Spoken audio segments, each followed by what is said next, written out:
L'UPRONA avait confiance. La victoire du président Buyoya semblait évidente. Tous les sondages le donnaient gagnant. Le peuple avait approuvé sa charte de l'unité à 89% et il était le symbole de la paix retrouvée. Des critiques toutefois commençaient à émerger. Et pour la première fois, une opposition légale faisait face à l'UPRONA.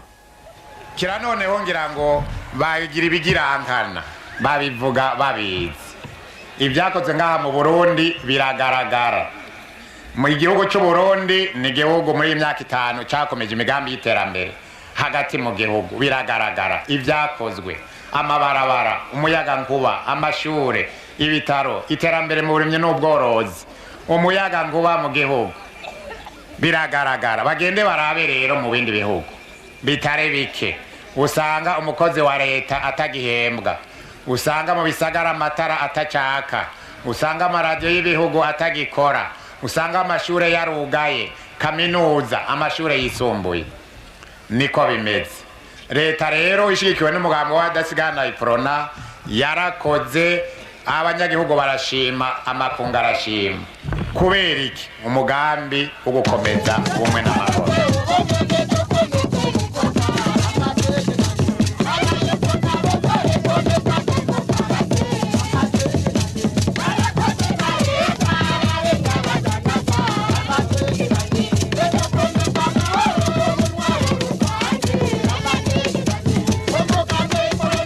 Vous constaterez qu'il y a eu une démarche tout à fait manichéenne qui a été menée ici pour dire que tout ce qui n'est pas du côté de l'UPRONA est mauvais, pour dire que tout ce qui est du côté d'Ifrodebou est mauvais. Et on a tout fait, on a investi beaucoup d'argent dedans pour le faire.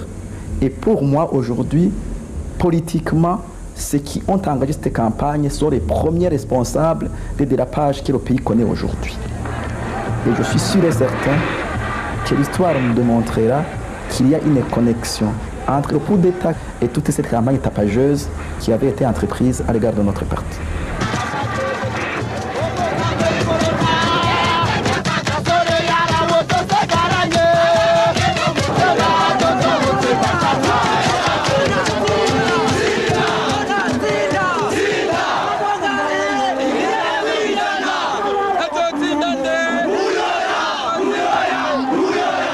L'UPRONA ne pouvait imaginer l'émergence d'un parti qui puisse se mesurer à la popularité du major Buyoya.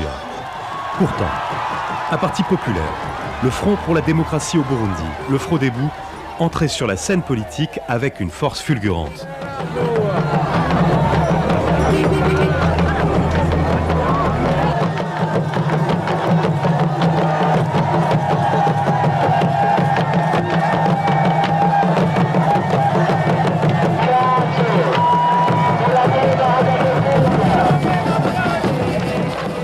Son candidat, Melchior Ndadaye, est le symbole des forces de changement, combattant le favoritisme du parti UPRONA. Les Hutus se sentaient opprimés, ils représentent 85% de la population. Melchior Ndadaye était Hutu, donc la carte ethnique était facile à jouer.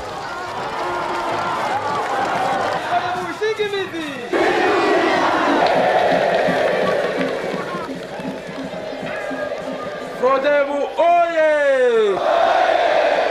Pepe oye! RPB oye!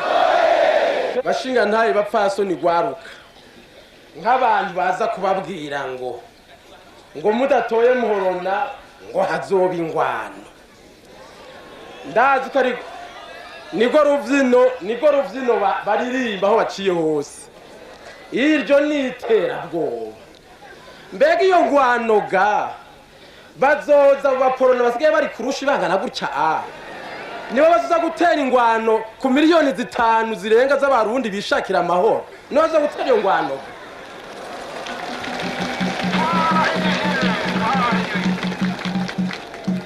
nibayitera nibatse uwo muriro turi miliyoni 5 tuzowuzimya tumaze kuwuzimya tuce tubaboha.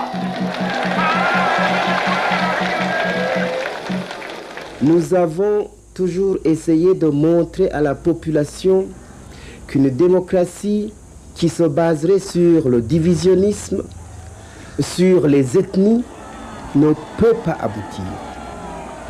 Nous avons même au cours de ces campagnes dénoncé le divisionnisme que nous sentions rampant notamment à l'intérieur du parti Frodebou. Nous l'avons dénoncé publiquement.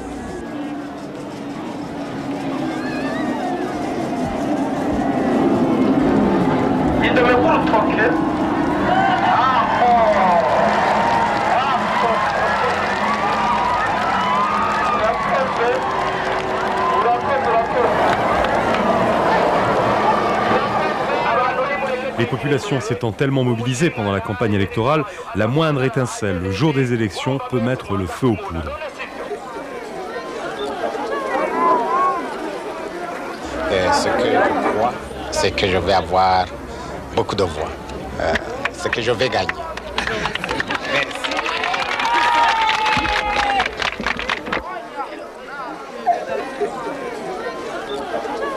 murizigiye ko muzotsindira iri higanwa ry'igihugu turabyizigiye rwose kandi muzobimenye ejo nta ngorane muziga ko mworonka amajwi angana gute hafi 60%.